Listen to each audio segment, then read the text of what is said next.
है 1 अक्टूबर तक रोक लगा दी है और साथ में भारतीय जनता पार्टी का जो घृणा की राजनीति और विध्वंस की सोच बुलडोजर उसका प्रतीक था।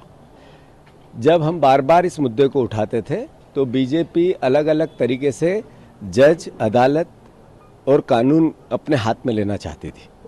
अदालत ने, सुप्रीम कोर्ट ने ये निर्णय, ये रोक, ये मैसेज दिया कि हमारा जो विचार था वो लोकतांत्रिक था और जो बीजेपी का विचार था ये विध्वंस था।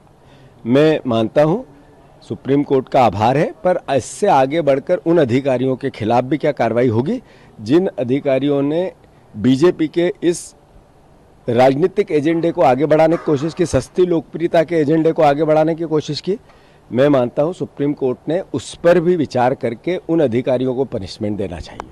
कोर्ट ने 1 अक्टूबर तक जो बुलडोजर की कार्रवाई उस पर रोक लगा दी है। उसके साथ ही उन्होंने कहा है जो महिमा मंडल हो रहा है बुलडोजर की कार्रवाई का, वो नहीं होना चाहिए। कोर्ट के जानकारी में और कोर्ट के निर्देश पर इस तरीके की कार्रवाई होनी चाहिए, क्या कहें? निश्चित तौर पर सुप्रीम कोर्ट के इस आदेश का हम स्वागत करते हैं कि 1 अक्टूबर तक उन्होंने बुलडोजर से लोगों के मकान, गाड़ी और कोई भी चीज़ को नुकसान पहुंचाना, उसको तोड़ना, इस पर रोक लगाई है। और हमारी मांग है सुप्रीम कोर्ट के माननीय न्यायाधीश जी से कि इसे कोई लिमिट 1 अक्टूबर तक न करके हमेशा के लिए करें, क्योंकि ये इसके माध्यम से चाहे मध्य प्रदेश सरकार हो या और कहीं की भी सरकार हो, वो अपने आप को महामंडित करते थे। वो बताते थे कि हम कानून का इस तरह से हाथ में लेके हम लोगों को प्रताड़ित कर सकते हैं, एक ही समुदाय के लोगों को या कोई कांग्रेस जो विपक्ष के लोग हैं उनको इस तरह से डरा धमका के ये सब योजना चल रही थी। लेकिन सुप्रीम कोर्ट ने जो निर्णय दिया है उसका स्वागत है। और ये जिस तरह से हम देख रहे हैं, इन्होंने उन पे कार्रवाई नहीं होती, जिन चीज़ों पे महिलाओं के जो मामले हैं, इंदौर की घटना देख लें, महू की देख लें, उज्जैन की देख लें, उस पर इस तरह की कार्रवाई नहीं हुई। भाई एक आर्मी ऑफिसर के साथ अगर इस तरह का हो रहा है, लूट हो रही है और उनके साथ महिला का गैंगरेप हुआ, इससे बड़ी बात क्या होगी? लेकिन ऐसे उसमें कार्रवाई नहीं हुई है। और अभी एक जो मामला आया है भोपाल में, रानी कमलापति के वहाँ जो एक भद्दा डांस एक व्यक्ति कर रहा है, ठीक कहा भोपाल के सांसद जी ने कि इस पर NSA लगना चाहिए।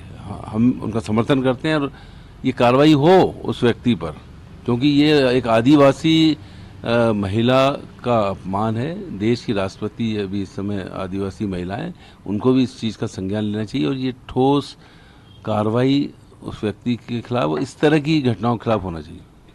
सुप्रीम कोर्ट का जो निश्चित तौर पर सुप्रीम कोर्ट के निर्णय का स्वागत है और मैंने तो आगे भी मांग की है कि इसको कोई इसमें समय सीमा न करके इसको हमेशा के लिए सुप्रीम कोर्ट का एक स्थायी आदेश हो जाए। कट लगा। दिल्ली में अरविंद केजरीवाल के इस्तीफे के बाद नई मुख्यमंत्री के तौर पर केजरीवाल जी के बाद अतिशी जी को मुख्यमंत्री बनाया जा रहा है। मैं उनको बधाई और शुभकामनाएं देना चाहता हूं। और एक एग्जाम्पल सेट किया है केजरीवाल जी ने कि जेल से आने के बाद जब उनको जमानत मिली तो उन्होंने कहा था कि मैं 2 दिन में मुख्यमंत्री का पद छोड़ दूंगा, और उन्होंने छोड़ दिया। और ये बता दिया कि हम केजरीवाल जी या जो महागठबंधन है, ये कानून और बाबा साहब अम्बेडकर के संविधान के हिसाब से चलते हैं। उन पर केसेस हैं। उन्होंने कहा जब जनता मुझे माफ़ कर देगी तभी मैं इस पद पे फिर से बैठूंगा। लेकिन इन सब में इनकी स्ट्रेटजी है बीजेपी की। केजरीवाल जी को पे कोई ऑब्जेक्शन नहीं लगाया जब उनकी जमानत हुई इनके सरकारी वकीलों ने, क्योंकि इनकी जमानत हो जाए और ये प्रचार करें जो राज्यों में चुनाव हो रहे हैं और महागठबंधन की सीटें कम हों और बीजेपी को उसका लाभ मिले। तो ये सुनिश्चित एक उनका कहना चाहिए षड्यंत्र था, क्योंकि ये जमानत तो पहले ही मिल सकती थी, वही मुद्दे थे। लेकिन पहले ये विरोध करते थे, अब विरोध नहीं किया, इसलिए ये स्थिति बनी। लेकिन इससे कोई फर्क पड़ेगा नहीं, इन पांचों राज्यों में, चारों राज्यों में कांग्रेस की और महागठबंधन की सरकारें बनेंगी और आने वाला समय जो आज 100 दिन की बखान कर रहे हैं, ये इनके लेने के देने पड़ जाएंगे।